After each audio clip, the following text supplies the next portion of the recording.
اور بے مقنا و چادر پالانوں کے ممبروں پر بیٹھ کر مشکلیں اٹھا کر علی کے لہجے میں پوری انسانیت کو خطاب کر کے عالمی انقلاب برپا کرنا علی کے بلاغت کی زینت کو زیب دیتا ہے.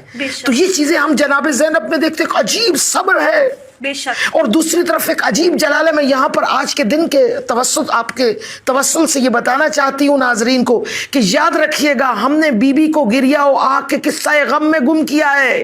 جناب زینب کے جلال کو دیکھیں, اس جلال مرتضوی کو دیکھیں جس نے عالمین میں ایسے انقلاب کی بنیاد رکھی ہے, جس میں اعلان یہ ہے کہ تم یہ نہ سمجھو کہ آسمان سے تلوار اترے گی تو ہم فاتح خیبر کہلائیں گے, ہم سے تلواریں چھین لی جائیں, ہمارے ہاتھ پسے گردن باندھ دیے جائیں تو ہماری زبان وہ سیف ذوالفقار ہے جو قیامت تک کے لیے ایک عالمی انقلاب لا سکتی ہے. یہ جناب زینب کا معجزہ ہے, زینت علویہ, شجاعت علویہ کی زینت ہے جناب زینب. اور جس طرح آپ نام لے رہی تھی, یہ کمال ہے, عربی کتابوں میں 1000 سے زیادہ بی بی کے القابات ہیں. علی کی زینت ہے نا, ہر وہ صفت جو علی میں موجود ہے اس کی زینت کا نام زینب ہے. وہ سخاوت ہو, وہ شجاعت ہو, وہ حلم ہو, وہ علم ہو, وہ قضاوت ہو, وہ عدل ہو, وہ انصاف ہو, وہ انقلاب ہو, وہ بلاغت ہو, وہ فصاحت ہو, وہ ہدایت ہو, وہ نور ہو, وہ عرفان ہو, وہ کمال ہو, وہ کمال علم ہو, وہ سب جگہوں پر جناب زینب نظر آتی ہے. 1000 سے زیادہ. کہیں عالمہ غیر معلمہ کہا گیا, کہیں بھی فاہمہ غیر مفاہمہ کہا گیا, یعنی وہ سمجھنے والی جس سے کوئی سمجھانے والا نہیں ہے, خدا کے ساتھ مربوط ہے, جس کا علم علیمہ کہا گیا.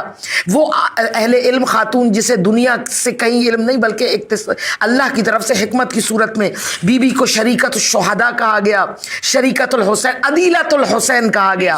یعنی حسین کی صفات رکھنے والی, جس طرح صفات علی رکھتی ہیں جناب زینب, اسی طرح عدیلۃ الحسین یعنی حسین کی صفات رکھنے والی بی بی کو معینۃ الولایہ کہا جاتا ہے, سلالۃ الولایہ کہا جاتا ہے.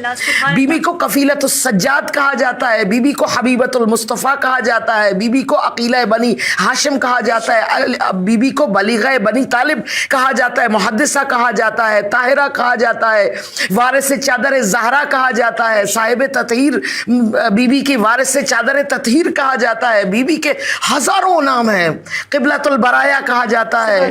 اللہ اکبر, یعنی اتنے چہرے ہیں جناب زینب کے. ایک عظیم و شان کردار علی نے اپنے بیٹے آقا مصطفیٰ کو دے دیے. مباہلہ میں یہی ہوا تھا نا, اللہ نے کہا تھا لے آ مصطفیٰ اپنے بیٹوں کو, اور مصطفیٰ کہاں گئے بیٹے لینے؟ علی کے بیت الشرف سے میرے آقا مصطفیٰ نے علی کے بیٹے لیے.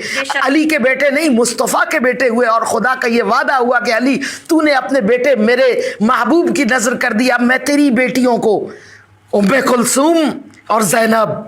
ام کلثوم کا ذکر نہیں کیا جاتا, بی بی کا نام بھی زینب ہے. زینب صغرا اور زینب کبرا دونوں کے باقاعدہ خطبوں میں اپنے اپنے حصے ہیں. اور فی البدی اشعار میں جہاں جناب زینب شعر ختم کرتی ہیں, غش کرتی ہیں, اسی اٹھان سے ہم شاعر جانتے ہیں کہ مصرع نبھانا کتنا مشکل ہے. اس میں وہی سلاست, وہی روانی, وہی برجستگی, وہی استعارہ, وہی تشبیہ, وہی طرز کلام, وہی اسلوب, وہی ندرت, وہی پختگی ایک جیسی ممکن نہیں ہے. کوئی دنیا میں دو شاعر ایک جیسے نہیں ہو سکتے. مگر یہ کمال ہے بلاغت علویہ کا, اور 2 شہزادیوں کا جنہیں خدا نے کہا اے علی تو نے بیٹے دیے تو میں تیری بیٹیوں کو ایسا بعظمت تیری زینتیں بنا کر پیش کروں گا جو قیامت تک کے لیے عالمی انقلاب کی رہبر کہلائیں گی. اتنا بڑا کام کیا کہ سر پہ چادر نہیں, لیکن ہر خطبے میں جو ہے الحمدللہ الذی سے ابتدا کرتی ہے, حمد و ثنا کرتی نظر آتی ہے.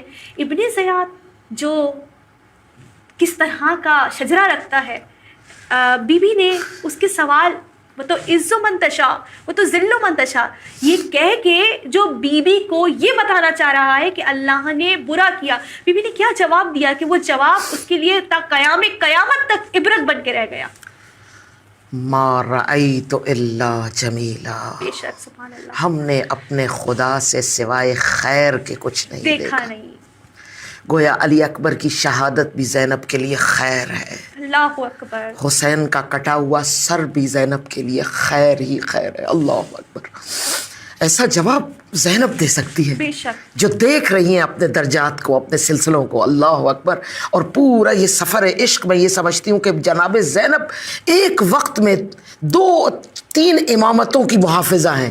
بے شک یعنی مولا حسین کے جو فکر ہے، فکر امامت کی نگہداشت کر رہی ہیں، علم حسینی کو اٹھا کر علمدار حسینی بنی ہوئی ہیں، اور اس کے ساتھ ساتھ ایک زندہ موجود امام زین العابدین اور دوسرے امام باقر، دونوں کی ظاہری زندگی کی حفاظت بھی جناب زینب سیسا پلائی ہوئی دیوار کی طرح کر رہی ہیں۔ کئی مقامات پر قریب تھا کہ جناب زین العابدین کو شہید تحت کر دیا جاتا، شہزادی کوہ گراں کے ساتھ اپنی پوری جلالت علویہ کے ساتھ میدان میں اتری ہے، اور یوں لگتا تھا کہ درے خیبر اکھاڑ لیا زینب نے کہ کسی کی جرات نہ ہوئی کہ امامت کی طرف نظر اٹھا کے دیکھتا۔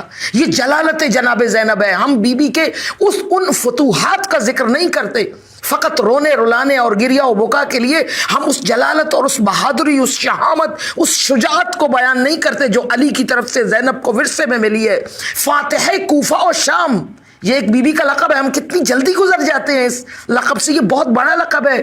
یعنی کوفہ اور شام کو فتح کرنے والی فاتح ہے زینب، مقام مقام پر زینہ بزینہ ہر جگہ پر جناب زینب نے اپنے اسوے سے، اپنے عزم سے، اپنے کمال سے، اپنے جلال سے، اپنی زبان سے کربلا، کوفہ، شام کو فتح کیا ہے۔ اے شام غریباں میں، اپنے کلام کے چند اشعار، اے شام غریباں میں امامت کی علمدار، اے مجمع صفات علی زمزم افکار، اور